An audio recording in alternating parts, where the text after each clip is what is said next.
Welcome back to the podcast. Today, we are going to talk about 5 things that you should never, ever keep when you're decluttering. Even when your inner hoarder is whispering, but what if I need it someday? Trust me, this is going to be worth a watch for you. So if you're new here, welcome. I'm Flora Sage, certified simplification coach and 7-time author. And for over 28 years, I've been helping women like you align into a life and a business that you are wildly obsessed with by helping you clear out the 9 types of clutter, keeping you from the life that you love. What are those 9 types of clutter? They are mental, spiritual, emotional, digital, financial, daily, body, process, and environmental clutter. So if you have not yet subscribed, hit the subscribe button, click the little notification bell so you know every single time an episode is released. And again, today we're talking about the 5 things that I want you to stop clinging to. Now, they might seem harmless, but they're truly taking up space, they're draining your energy, and they're weighing down your momentum. You want to get rid of the stuff that is holding you back. You want to start seeing more progress. This is one of the ways that you can start doing it. So, number 1, the first thing is the just in case junk. And let's be honest, some of this stuff is actually junk. If it's been a year and you haven't touched it, you probably won't. You are not prepping for the apocalypse. You're trying to create space that supports who you are now. Why do we keep stuff like this? The easy in-your-face answer is fear. That's it. Fear that you'll need it and you won't have it, and you won't have the resources to get the thing if you actually need it. The fear that letting it go means that you're unprepared. But let's be real. How often does the just in case actually come? I really want you to think about it. When was the last time you pulled something out of that just in case box, or the just in case closet, or the just in case storage space that you have? Chances are it's like 1 in a million. Let it go. Trust yourself. Trust that if something comes up, that you're going to be able to figure it out, and that you're going to be able to find the resources and the opportunities to bring that thing into your space, whether you buy it again or you borrow it from someone else, or just reconfigure something that you already have. All right. Number 2 is aspirational clutter. Every single person that I know has some type of aspirational clutter. Every client I have ever worked with over the past 28 years has had some form of aspirational clutter.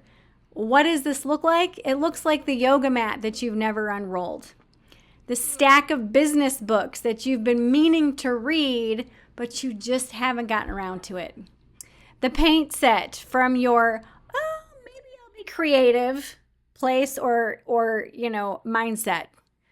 Why do we keep these things? Why do we keep this aspirational stuff when we've been holding on to it for sometimes decades? Well, one of the main reasons is because we're trying to prove that we still might become that version of ourselves that we have up here in the ethers, that is like that version of ourselves that society says that we need to or have to be or become to have that space of righteousness, to have that space of I belong, to have that space of worthiness in our society. And so you're proving to yourself, if I have this hobby, if I do this activity, if I do that, then I will have earned my place in society. And that's what social media, that's what marketing across the decades has brainwashed into our brain. And so what do? We see this thing that everybody else is doing, we buy it, and we never, ever use it. Another thing is that you see the item that you buy. Let's just say that it's the unrolled yoga mat, okay? So you buy it and I'm like, yeah, I'm gonna be that person that does yoga every single day. Woohoo, yes, boom. And then every single time you see that yoga mat, you start to have these little feelings of guilt or shame or berating yourself. And there's all this emotional and mental clutter that just starts cropping up, and it blossoms every single time. You breathe new life into it every single time you see it. Even if it's not really noticeable, pay attention. When you see it, there's going to be a little ping of, oh yeah, I really need to do that. Or yeah, I really want to do that. And again, it just keeps getting put off and put off and put off. And that's not inspiring. That is not inspiring. That is the shame spiral or this negative mindset spiral that just keeps happening every single time that you see it. I want you to recognize that you're allowed to change. You are allowed to release identities that no longer fit, that maybe never fit who you are, okay? This isn't failure.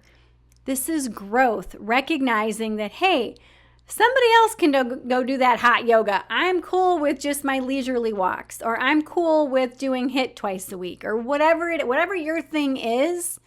Find it, do it, and release all the other aspirational things that you have that you low-key know that you're never going to do. Okay? All right.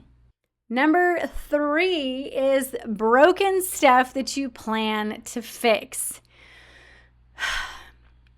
If something has been broken for more than a couple of months, it's not a project. It's clutter, okay? If you really, truly are using something and the thing that you're using breaks, all of a sudden now you can't use that thing, fix it. If you actually are using it, you're going to fix it. Again, if it's been a couple of months and you haven't fixed it, that means you're going without. That means you don't really need it. You don't really need it. The cracked mug, the jammed office chair, the light that flickers that's probably a fire hazard, the sad electronics that are sitting in the corner that you've been meaning to get fixed and meaning to get repaired, you're probably not going to, okay? Just keep it real with yourself. Why do we keep stuff like this? Why do people keep stuff like this? Well, because keeping it lets you feel productive without actually doing something. You're like, oh yeah, I'm going to get that fixed. I'm going to get that fixed. So if you actually get it fixed, you're saving it from a landfill, and you then refurbished, revitalized it. You're reusing it. Yay, all the things that society makes us feel really good about doing, but we don't do it. So it's making you feel like crap because you keep saying, oh, and it's that silent to do, or maybe it's actually on your to-do list. So this can create a whole gamut of types of clutter. It can be that daily clutter of, yes, I need to put this on my list to do. It's that mental clutter. I need to remember that I need to do this. It's that emotional clutter. Oh, I haven't done it yet. Why not? And it's all of these things tied up in that thing that's broken that you can just recycle. It is okay to just recycle it. So another reason why people keep stuff like this is because it gives you an illusion that you're on top of things, that you're like, oh yeah, I got this. I'm going to get that fixed. It's going to be great. But you're not. It's not ever going to get done. And again, I've been working with people for over 28 years. These are things I have seen decades of dust on of, oh, I keep meaning to get that fixed. Okay, when did it break? 20 years ago or 2 years ago. And I put it in this box and I put it in the closet and it's just there and I bought a replacement for it. But I'm going to get it fixed because it's good. I paid a lot of money for this. This is still clutter. This is clutter that pretends to be potential. It pretends to have potential, but it is still clutter. It's okay to get rid of it. Okay? All right. Number 4 is those guilt trip gifts. Somebody gave it to you. You don't like it. You don't use it, but it's still sitting on the shelf collecting dust. Why do we keep these things? Why do we keep the gifts that we don't like? Well, because we confuse the item with the friendship, okay? We think that letting it go is a rejection of that person, and it's actually not, okay? The love was in the giving of the gift, not the object. Like, here, this signifies all my love to you. Yay. And for some people might actually say that, like with really intimate gifts, like jewelry and things like that. But true love from someone, whether it's with a partner or just a friend, it's not in the gift. The gift is just the gesture. It's a symbol, but it's not the love. The love is actually with the person. If the gift that you have is not functional in your life, it doesn't fit your life, you don't like it, you don't use it, and seeing it brings you down, seeing it kind of, you've got that little pang of guilt, like, oh, I really don't like that. Oh, but I have to keep it, and this obligation. Release it. Release it without guilt. Seriously. And if you want my help with that one, click the link below. Let's talk. This is one that I help a lot of people be able to work through, sort out, so that you can finally release things like this. All right, number 5, anything that feels heavy, okay? If something makes you feel small, if something makes you feel ashamed or overwhelmed or like you're not enough, why are you still living with it? I'll give you some examples. This could include the jeans that you wore 15 pounds ago, whether up or down, okay? This could be an outdated vision board that you have hanging up, and every time you look at it, you're like, oh, I really need to do that. Why hasn't that manifested yet? Why, and you've got all the mental clutter that starts forming, all the emotional clutter that starts bubbling up. Maybe the bathroom scale that you dread looking at every single day. Why do we keep these things? Well, you keep them because you've been trained to believe that shame will motivate you. And I'm here to tell you it doesn't. It paralyzes you. You don't need to punish yourself into progress. You need to create space for that version of you who's here, right now, to thrive. And when you create space for the version of you right here, right now, can thrive in, what happens is those pounds do start to go. You start to have the mental capacity of connecting the dots of, oh, wait a minute, hang on, I'm in menopause. Do I need to optimize my hormones? Maybe you optimize your hormones, the pounds start coming off. The hot flashes start stopping. All these things start happening, okay? Maybe you get rid of that outdated vision board, and then all of a sudden you get invited to go to a new one, and you're like, oh, yes, this is exciting. These are the things that happen when you release the stuff that is just hanging around that you just keep telling yourself to keep, okay? I'm going to run through these 5 again. You've got the just in case stuff. You've got the aspirational clutter. You've got the broken stuff that you keep meaning to fix. You have those guilt trip gifts that you really just do not like, but you're holding on to it anyway. And then also, like I said, anything that just feels heavy, that just gives you this little pang of shame or, and sometimes you can't even put words to the feeling. You're just like, and I'm not even Italian, and I do this. I have a lot of Italian friends. But, I mean, it's like, it's one of those things that you're like, why is this not working? It's time to release all of this stuff. So now that you've heard all 5 of these, which one do you know right off the top of your head that you have in your house that you may or may not be ready to let go of, but that you've identified that you have in your house? Go ahead and post that in the comments below. And I want to share with you a quote.